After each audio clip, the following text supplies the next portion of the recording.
Utah y California, Wyoming y Colorado, Nevada, Nuevo México, todas estas tierras fueron robadas.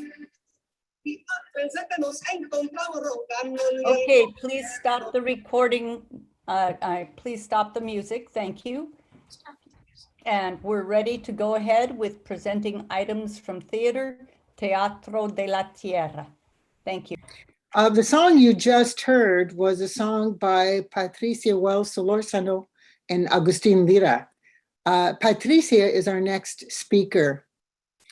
Just as a setting, Patricia and I live in the Central Valley, the original home to Yokuts, Miwok, and Chukchansi, people whose territories were never ceded.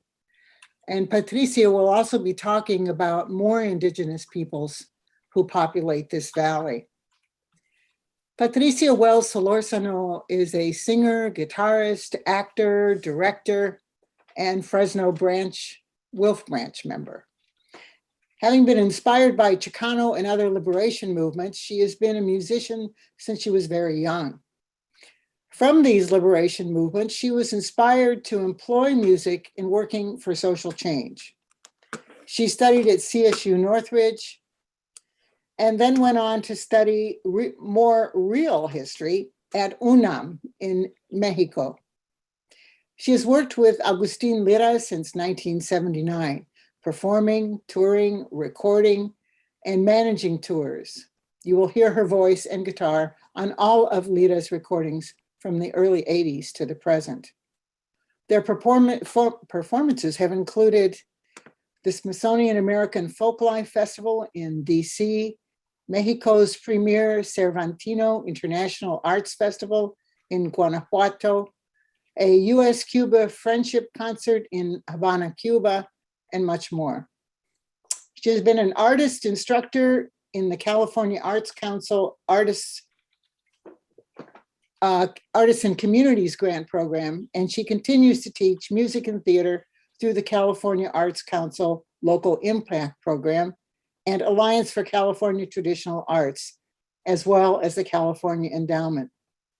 In addition to writing and performing music, Patricia and Agustin write, direct, and perform plays. Their current project is a play on COVID and its effects on the Oaxacan indigenous farm workers and their families of mostly Mixtec, Zapotec, and Triqui communities who live and work here in Central California and grow and harvest our fruits and vegetables. They are essential workers whose own essential needs for health and housing are ignored, as they always have been, by their employers and dominant US society. Welcome, Patricia.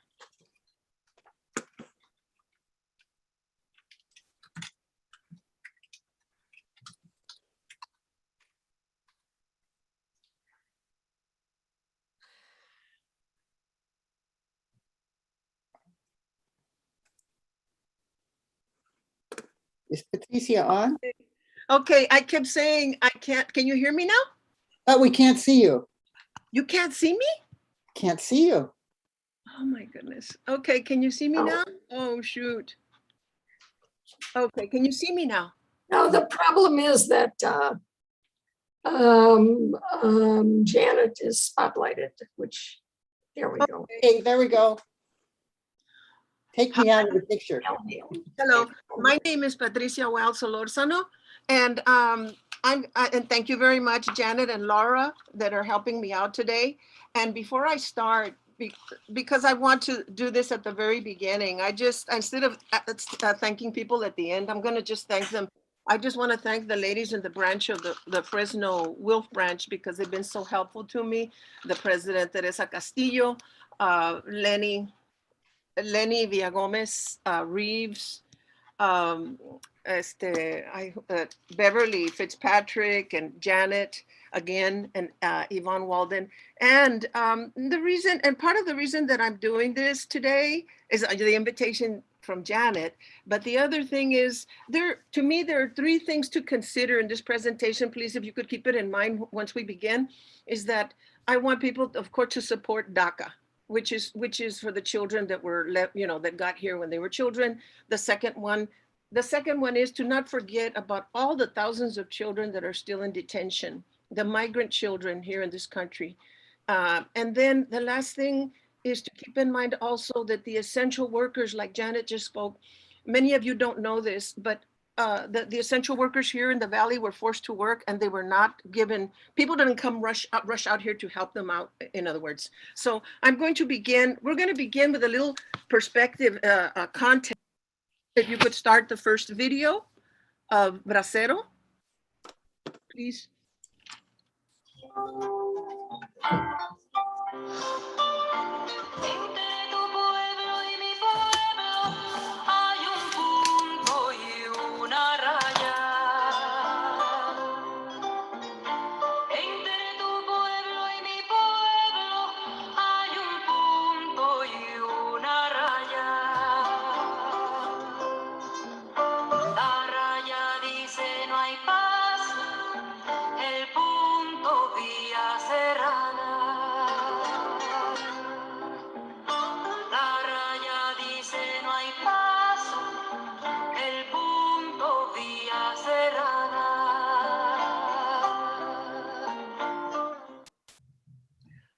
The Bracero program was a guest worker program where thousands of male Mexican farm workers were brought to the US from 1942 to 1964.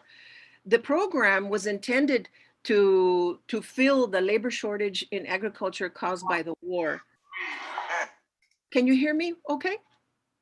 Okay. The Bracero program operated as a joint program under the State Department, the Department of Labor, and the Immigration and Naturalization Services in the Department of Justice. Under this pact, the laborers were promised decent living conditions in labor camps, such as adequate shelter, food, and sanitation, as well as a minimum wage pay of 30 cents an hour. Well, it really didn't come true. The program began in Stockton, California in August of 1942. The Mexican workers suffered isolation and social injustice at the hands of the growers. Workers were forced to live in camps fenced in with barbed wire. The local elders here speak of armed men guarding the camps so that none of the workers could escape. But after years and years of the Bracero program, you can imagine they found ways. They got friends, they had families that they left behind too.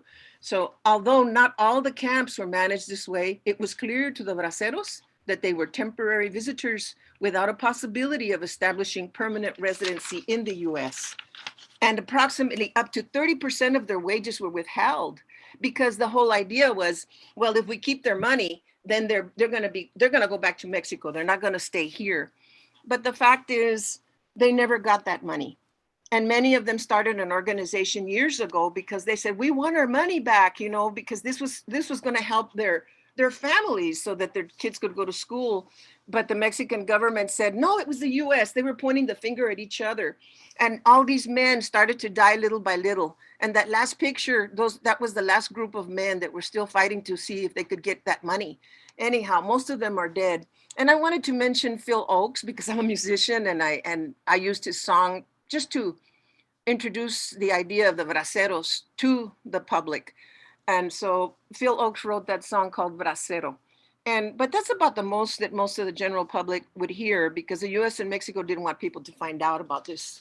And in this presentation, you're going to hear about farm workers within the last 60 years. However, we're going to begin with, well, you know what, since you already played the song, we were going to play the video of Cubo Raza, but right now we're going to play, Lara, if you could please play video 3 instead, because we've already played the Cubo Raza song, video 3.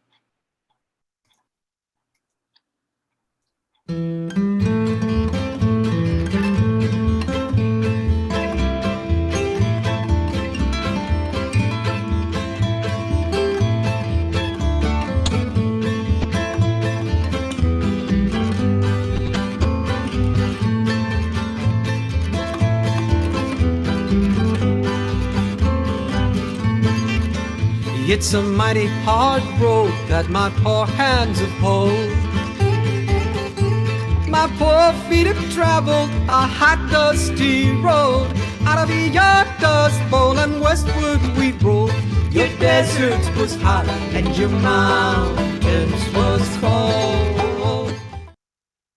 Agustin Lira, NEA National Heritage Fellow and co-founder of Teatro Campesino, was a child of the repatriation period. His US-born mother and uncles were deported to Torreon, Coahuila, where he was born in the 30s, where Lira was born. They made their way back to Juarez and then Lordsburg, New Mexico, and then the Central Valley. One of Lira's earliest memories was watching this couple in Juarez playing the guitar and singing a duet. And it just impressed him so much that he just couldn't stop thinking about it. And his uncle actually bought the old guitar from them and sent it to Agustin when he was here in the US.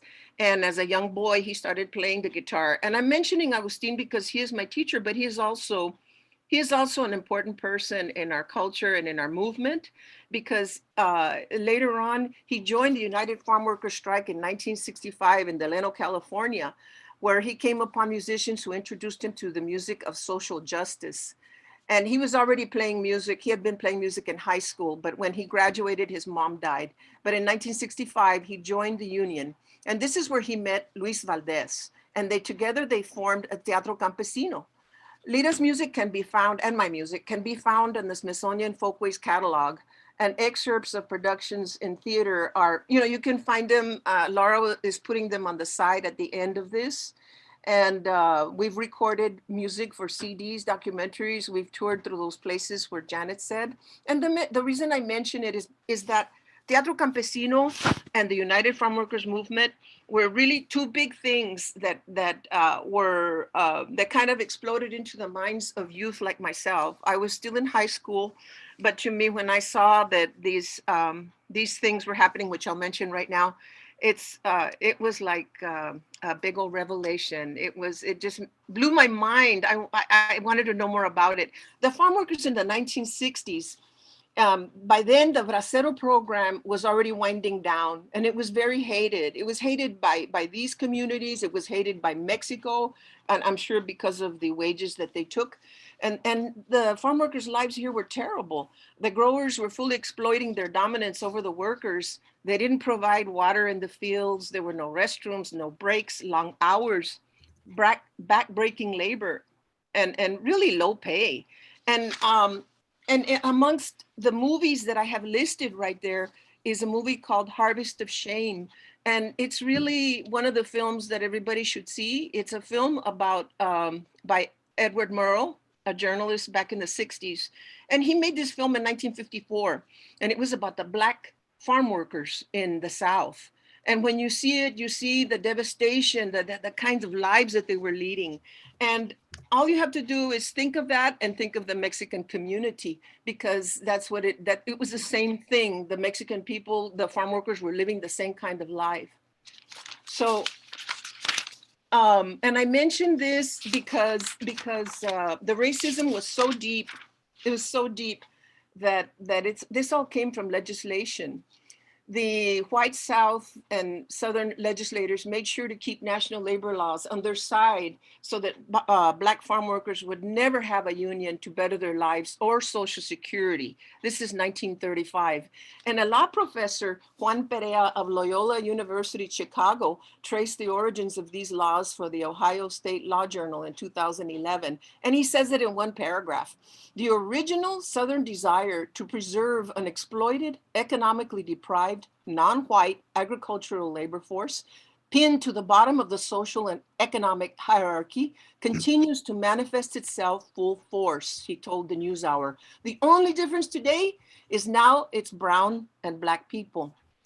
As the conditions, you can imagine, this is 1954. And in the West, the farm workers, the complaints, the exploitation was boiling over. And around this time in the late 50s, Cesar Chavez and Gilbert Padilla worked for the organization that was called Community Service Organization, that was founded by Fred Ross. But it was very slow. It was too slow for them. They wanted to do more aggressive actions. They wanted change more quickly. So they left in 1962. And within a couple of years, Dolores Huerta joined them. It took a few years, but in 1965, the United Farm Workers exploded onto the scene after hours, months, and years of persuading people to stand up for their rights. And the effect that the UFW had on young people such as me can't be measured. To many of us who had grown up in our distinctive communities across the country, we could feel the racism. This was a revelation of sorts. He was a brown, he wasn't just a brown man, he was a dark brown man, very Mexican looking. And when he spoke and they put him in the news, our ears perked up. He spoke of farm workers having dignity, of standing up for themselves, of having their own union and deserving a decent life. And we all felt that way. And so inevitably in those years, it was not until 1974, I believe, that I was a student at Cal State Northridge here in California. And the United Farm Workers had a secondary boycott of Gallo wines. That company would not come to the table. And I don't think they ever did, but they were the only company that would not come and deal to deal about the wages of farm workers. So I became involved. I started going out to the picket line, and I have to admit, I started ditching certain classes, and instead of being in class, you felt so powerful, you're telling people, you're giving them flyers and you're educating them about the lives of farm workers just so many 100 miles away, so, and I was amazed that really about 50% of the people would walk to another store. This is so that they wouldn't go into the store. They were boycotting the stores. They were asking them to take Gallo wines off of their shelves. Now, there were some very scary moments.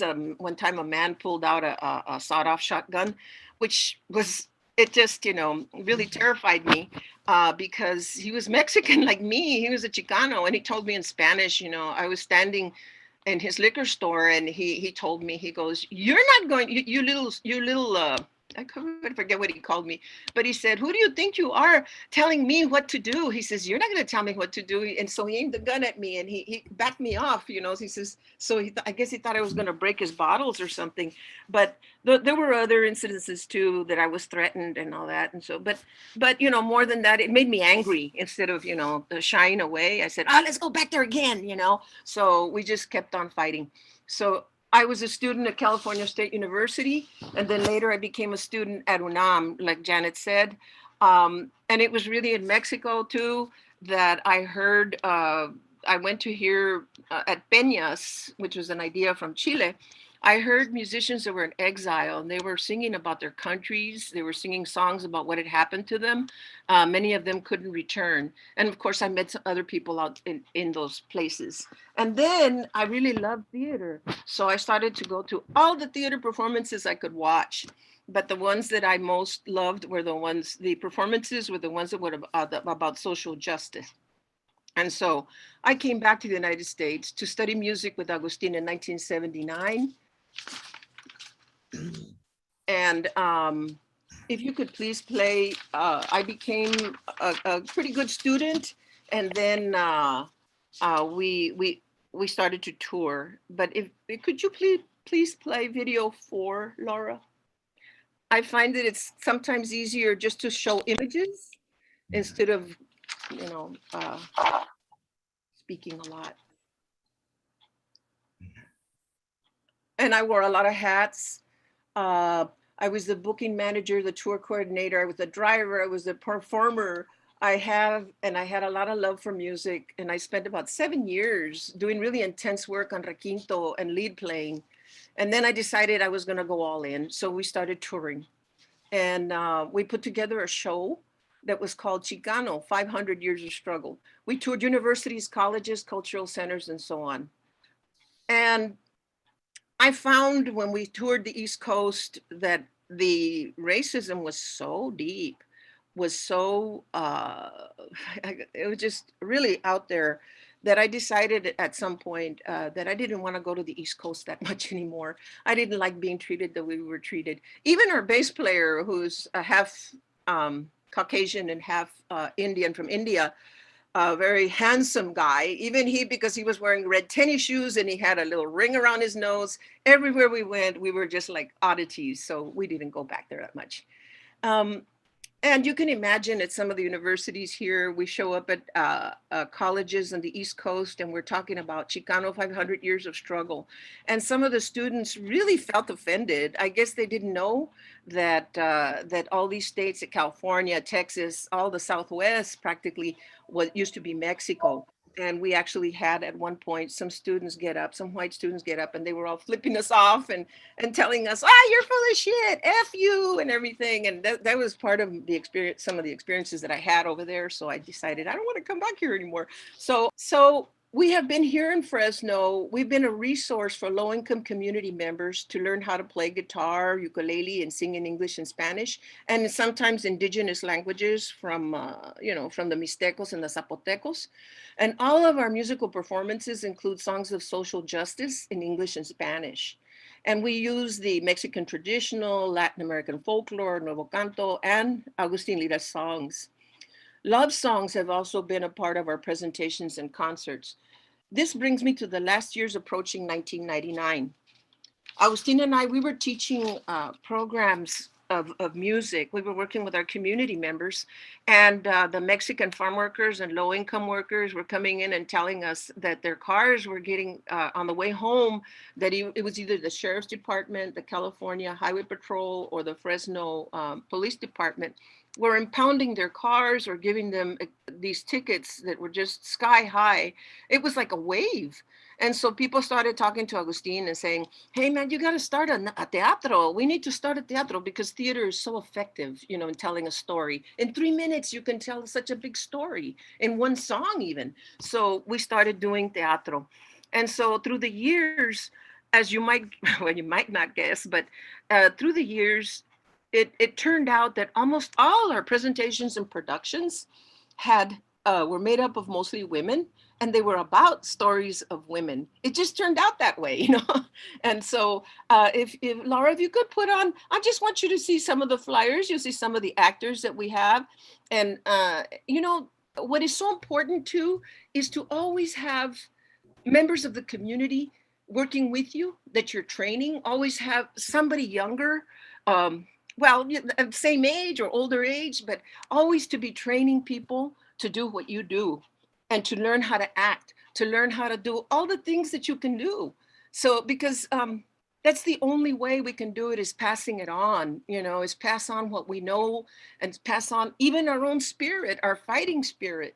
And I can tell you, I was so happy the other day. I was at a Palestinian, at a protest.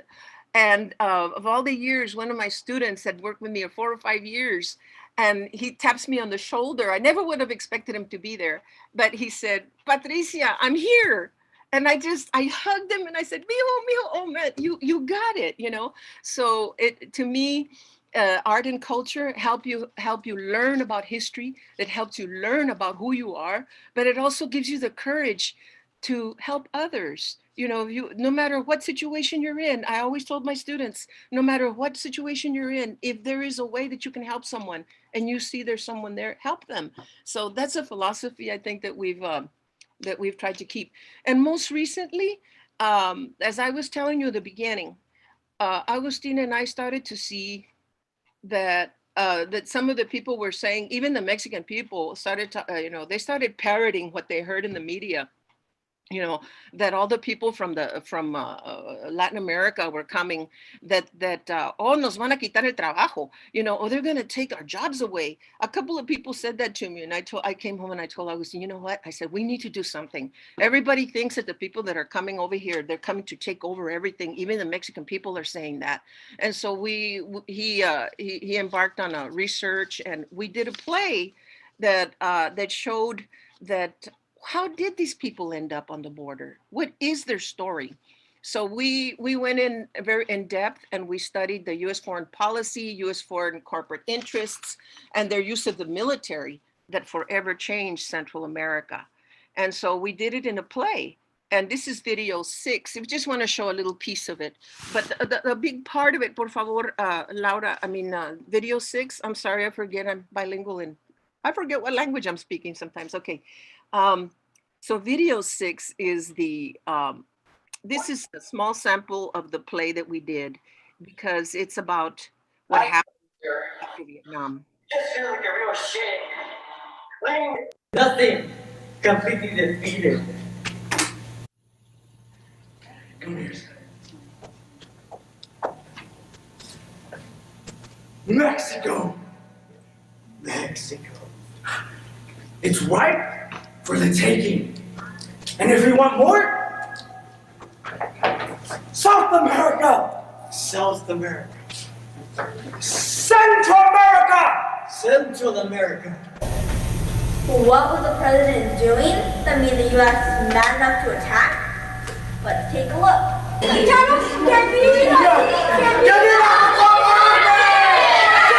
Además, al derecho de votar, también podemos organizar uniones. We can vote. Public debate. Freedom of speech guaranteed. Hermanos. I just ran from the city. The most wonderful thing has happened. Ha pasado una cosa pero maravillosa. No, none of us have ever had land. Eso es por la camino de los Spaniards. Nos quitaron todo, ¿verdad? Pero ahora, because of the new president, he gave us land. Nos dio tierra. He has given us land.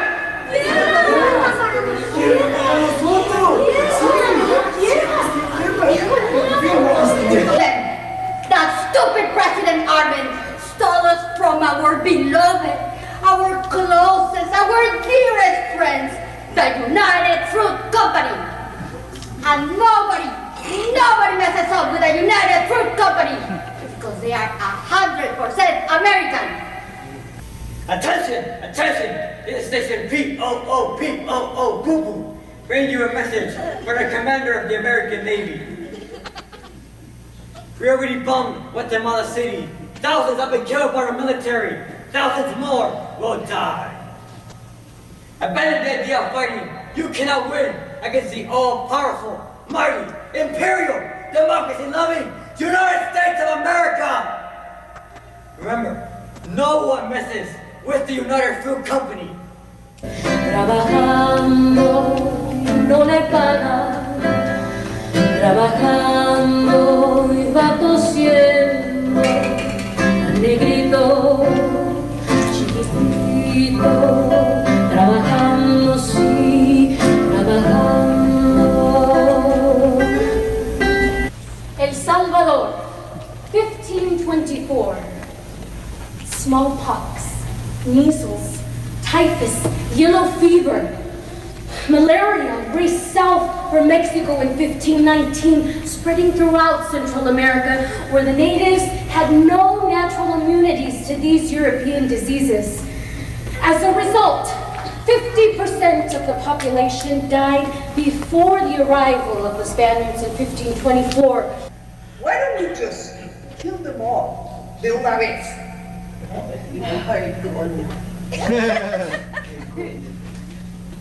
Can you? Who is going to work in the silver mines? Who is going to build the roads? Who is going to build the buildings for the church and for the army? Who is going to work in agriculture, in domestic labor? Hey, Coño, did you come here to conquer and to give orders? Or did you come here to do all the work? I am a conquistador through and through.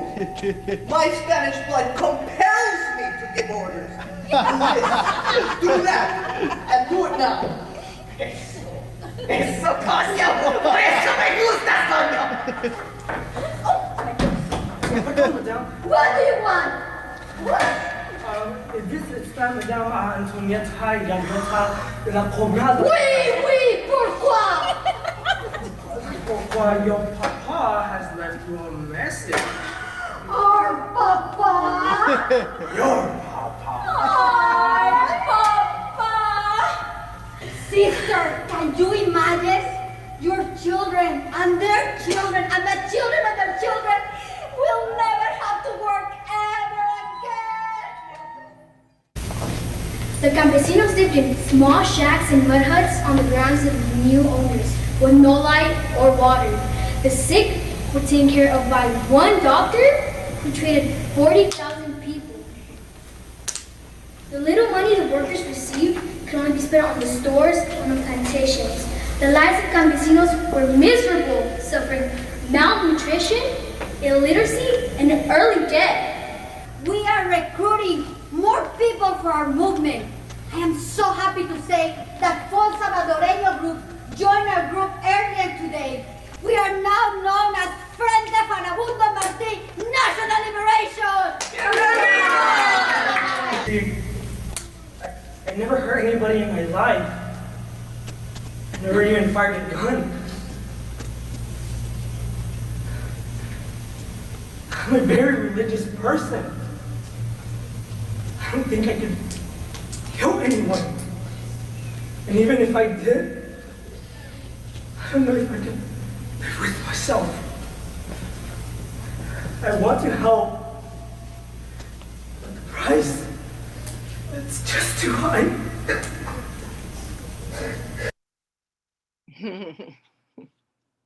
Thank you.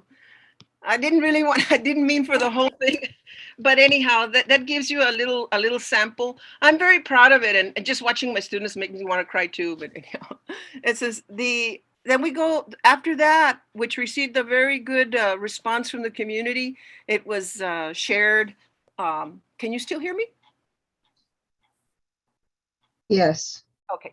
And so then in the year, and this last year in 2020, we had a project. We were doing a project that was training the youth and the people, some of the people you saw there and new people, how to do skits, because that's the whole thing about, you get the research, you get the material together and say, what do you want to say? As long as it has some kind of a conflict and a resolution, you can do skits, right? And so we wanted to begin to do that. And then the pandemic took hold. And so we shifted our gears. We had different stories already, but we decided to do the story about the pandemic. It was a skit that I was writing because we could no longer see each other. So I used two brothers that have been my students for years now. It's Ernesto and Angel. And there's a small sample that we can show. I don't know how much time there is. Yeah, there may be, and it's an example of the video that we're putting together. It's gonna be filmed within a few weeks. It's a 30-minute story, and it's a little story about the family here in the Central Valley. And the play is in Spanish. And what you're gonna see, it's two brothers, and one of them, excuse me, one of them is getting ready. He's going to go out because he's sick and tired of being, in the house, and he doesn't, he just can't take it anymore. And there's going to be a party. And the younger brother tells him, hey, wait a minute, you're not supposed to go anywhere. And so they start getting into it. And the older brother tries to convince him and say, I haven't seen my girlfriend. Don't you have any compassion for me? Anyhow, this is the very first scene. This is what opens in our story. Thank you, Laura. Yes. Para ir a cantar? Sí, ¿por qué? Tú sabes que está prohibido a salir a cualquier lado. Órdenes de mamá. Y además, ¿a dónde está tu máscara? Álvaro, yo sé lo que hago. No necesito máscara. Hasta el presidente de los Estados Unidos no usa máscara. ¿Sí? Y mira lo que le pasó. Tiene el virus y no sabe qué hacer. Está todo confundido. Álvaro, debes de tener más respeto. ¿Respeto? ¿Sabes cuánta gente murió hoy, este día, por todo el país? No, ni me importa. Arriba de 250,000. La mayoría de ellos eran mexicanos, indígenas, centroamericanos y negros. ¿Cuántos? 250,000. Lo siento, hermanito, pero ese número suena como mentiras. Es la verdad, Manuel. Aquí donde vivimos, en el medio del Valle Central, la mayoría de los campesinos tienen el virus. ¿Y cómo sabes todo lo que dices es de verdad? Lo que yo sé viene de la televisión, las noticias, el radio, y hay mucha información en el internet. Sí, pero ¿Cómo vamos a ver quién está diciendo la verdad y quién no? Nosotros tenemos que determinar qué es la verdad. Y más importante, quién nos conviene. Hablando de la verdad, tú eres el que está mintiendo. Vas a ir a la fiesta del Señor, no vas a ir a caminar. Mira, Álvaro, ya estoy cansado de estar encerrado en esta casa. Quiero ir a ver mis amigos para platicar, para reír, para bailar. ¿Qué no entiendes? Quiero mi libertad. Yo también quiero eso, pero ahorita no se puede porque estamos en peligro. Mira, Álvaro, no he visto mi novia en 5 meses. 5 meses, ¿puedes creer eso? Lo siento mucho por lo que te está pasando. Pero ahorita no se puede. Se mira que no, pero esto del virus se va a terminar un día. Haz un sacrificio. Hazte fuerte. Voy a la fiesta de Arsenio. ¿Sacrificio? ¿Quieren más sacrificio? ¡Ah! Yo ya me voy. Llévate una máscara. Manuel, llévate una máscara.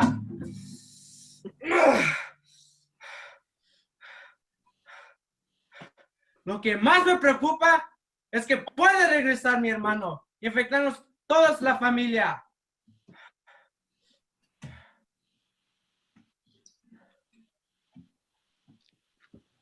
Hola. Salud del Valle.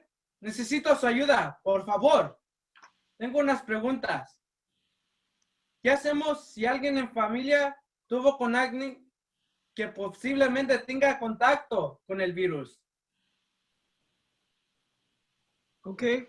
Man, muy bien. All right. Well, you know the mistakes. You know yourself. I have to say that was early in the project. The boys are doing way better. And but anyhow, this is a project. This is the type of project that we're doing for this year, which we're going to be completing very soon. And once again, I want to reiterate that we need to have support for the DACA students. To keep in mind that the essential workers, these are the people that are still picking out in the fields. And let me tell you, when we started to ask the workers about what they were providing out in the fields, unfortunately, some of them told us, for example, that a contractor would say to them in Spanish or English and tell them, oh, you think we're going to give you masks? Are you crazy? What do you think this is, the welfare department? And, you know, they very cruel things that you can imagine. And there were a few, though, that did provide masks. But my whole beef with all of this is that money was available through the federal government. Also, Newsom provided monies too, but many you can ask anybody, you can interview almost anyone out in the street or the farm workers and ask them, were you provided help as an essential worker? Were you provided monies to help keep you going? And no, the money hasn't reached the homes of many of the workers. So in many ways, this is still a country of oppression and repression and how they treat their workers. Many farm workers died, people that worked in the factories. They could have used the money to formulate the way they do their conveyor belts. They could have changed the structure of how they do that. They had the money to do that. They could request the money to do that, but the ranchers and the growers, the corporations don't care. So this is, that's a big problem. The other problem is that I don't know how many of you know this, but there is a guest worker program. Last year, I read that it was about 200,000 people.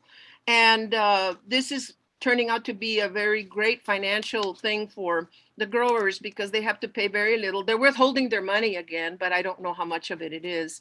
And they want this program to grow. And no, that should not happen because the people will get thrown under. I mean, if life is bad already, it's going to be much worse. So I don't agree with that. And anyhow, that's what my whole life has been.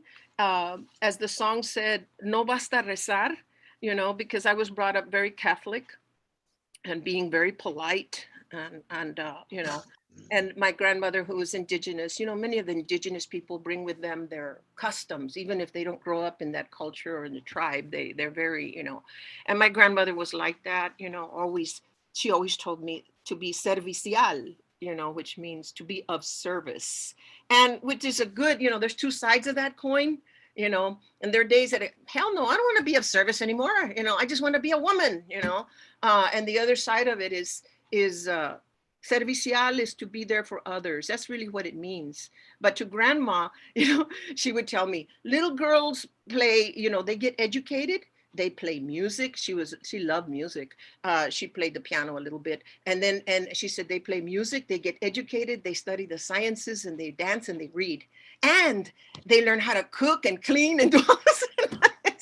I don't like the second part, but it was too heavy on the second part. Anyhow, that was the Mexican part of the culture, right? Is that as a woman, you must be a good little woman and learn how to do all those good things. So as of right now, I don't know if I've left anything out. I've already thanked the wonderful ladies, my compañeras, my sisters in WILPF that inspire me so much, because I want to be around people that are doing something about the world. They're not sitting back and say, oh God, that's terrible.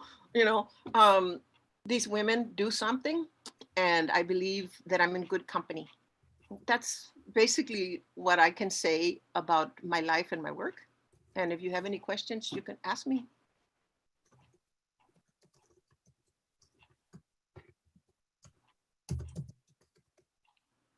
Yeah. Yes, Janet, you're muted. Okay. Yeah, Patricia, what a great presentation. And there's so much more to talk about as well. And one of the things I wanted to point to is I've seen several of your plays. And I remember especially a play about the anarchist Ricardo Flores Magón and his brothers. Would you tell us a bit about how that play developed and the significance of the Flores Magón brothers? My grandma used to mention them when I was growing up, and my Yaqui grandma, she taught me how to read and write in Spanish. She was the first indigenous person who graduated from Normal when Lázaro, anyhow, it was a leftist president, and he opened up education for indigenous people. My grandmother was one of the first, and she was always telling me to read. And then she would talk about the history of Mexico, which I thought were like fairy tales, because in the US, we'd come back to the class and all we heard was that Pancho Villa was a rapist and a thief, you know? And so I would go, well, who's telling the truth here? And grandma would go on and she would say, Los Hermanos Magón, the Magón brothers. And I said, well, who are they? Because they didn't have the hat and the, you know, carrilleras, the bullets and all that, you know, to me, that's revolution, you know? And these guys looked, you know, they had a suit and a tie, and I go, who are they? And she said, well, they were journalists, mija, and they were great men in our history. And I could never get too much, I don't remember that much. So as I was growing up, one of the times we were touring and we were gonna get on the plane, and I reached over, this is the truth, I hate to say, but I reached over to get a book, and I thought, I don't want a big heavy book with all the stuff I'm carrying. So I got a little book, and it turned out to be the book about Flores Magón. Man, I read it within a couple of days. When we came back, I told Agustin, God, we have to do this story. And I'm barely getting to that part of it. But these two brothers, they were the precursors to the Mexican Revolution. They were the sons of an indigenous chieftain who helped Mexico stay a sovereign country. Their father was a ferocious leader of warriors and guerrilleros who helped get the French out in Puebla.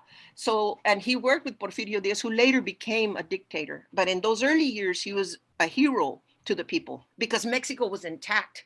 So the father of Flores Magón was gifted all this land, which he later went back and he divided it amongst the people.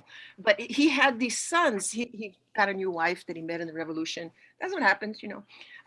Sorry, but he had a new wife, and he had these two sons, and this third son that I haven't mentioned, but they moved. She said, I want my children to have an education. So he sold their land and they went to Mexico City.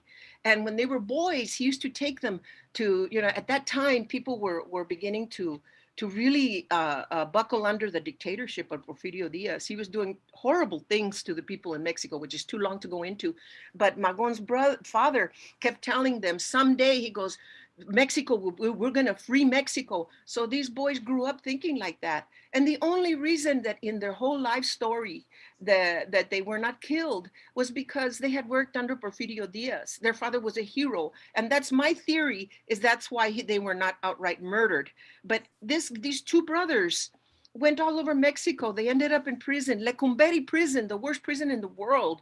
He was sent in there. They wanted him to die. And all the other prisoners would help him. If they had more food, they'd give him more food because he was a hero. All he did was write stories about the liberation of Mexico someday. And so then he gets out of prison and there they go after him again. And pretty soon he comes to Texas. And then the United States president, who is also after him, sends the Pinkertons, you know, the agency, the Pinkerton agency. And they tried to kill him. And it's in the play. Remember, Jan, when he's but anyhow, they tried to kill him, and from that point on, believe it or not, they make it to Missouri, where they meet Emma Goldman, of all people, and they met all the anarchists. So this was like a paradise, sort of, for them for a moment.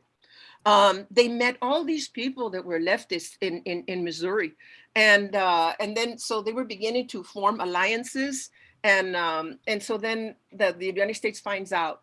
And the Pinkertons, you know, they told them they know who you are.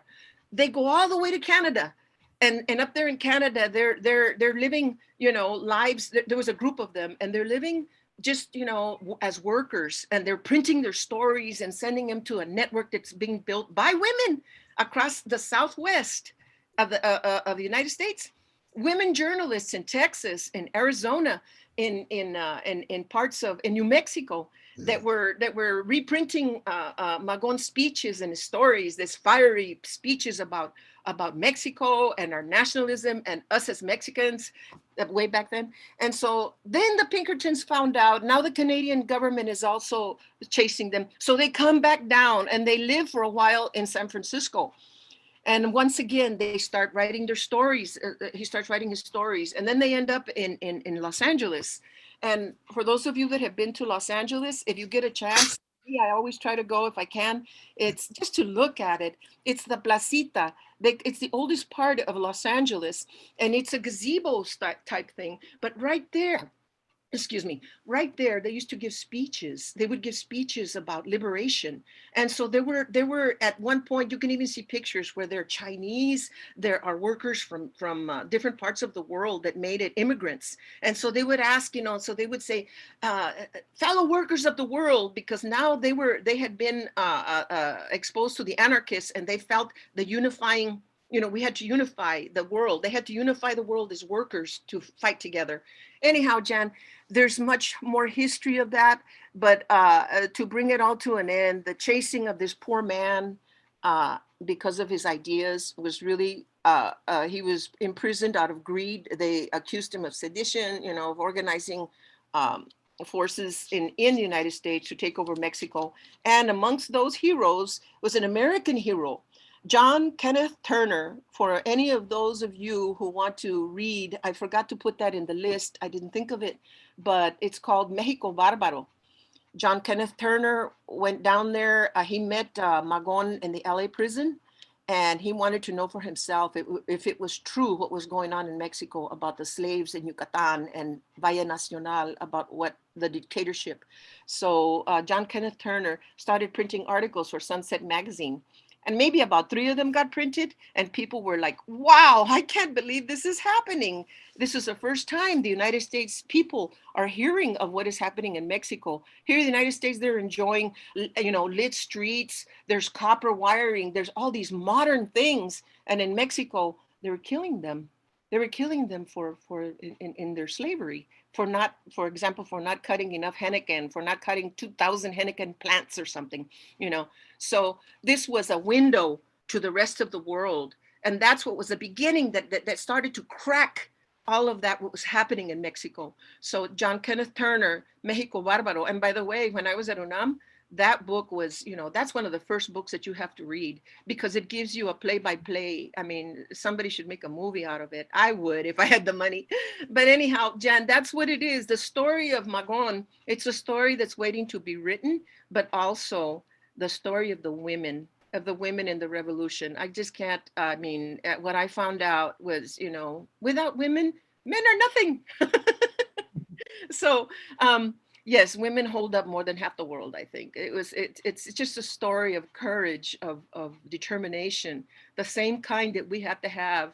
And the things that I've seen in the faces of the ladies that I've heard all these days. Well, I wasn't in on all of them, but I continue to be amazed and inspired and just really glad that this exists, that this platform, that all of you exist.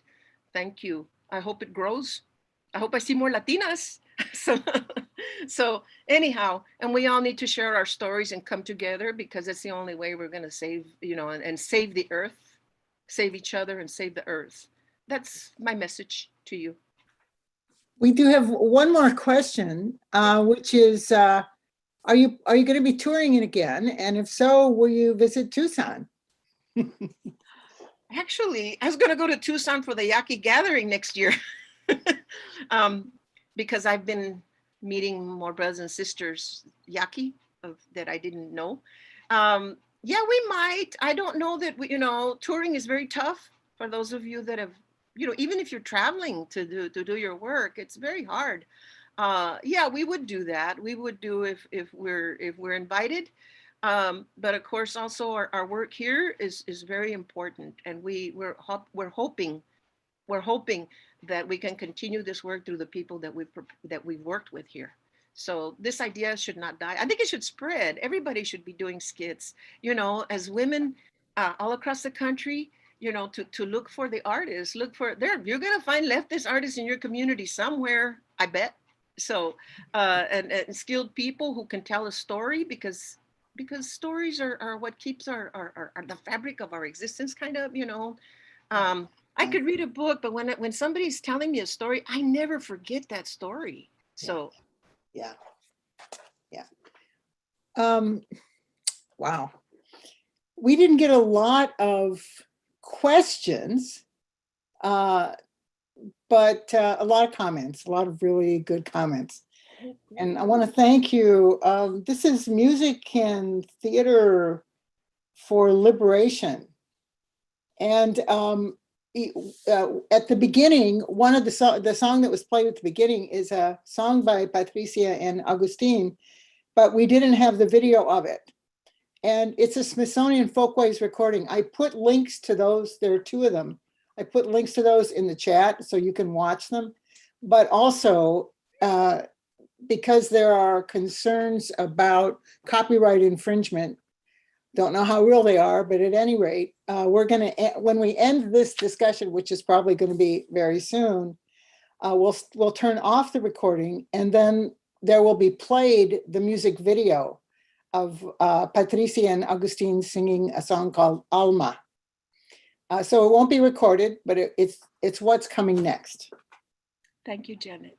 Yeah, you're welcome.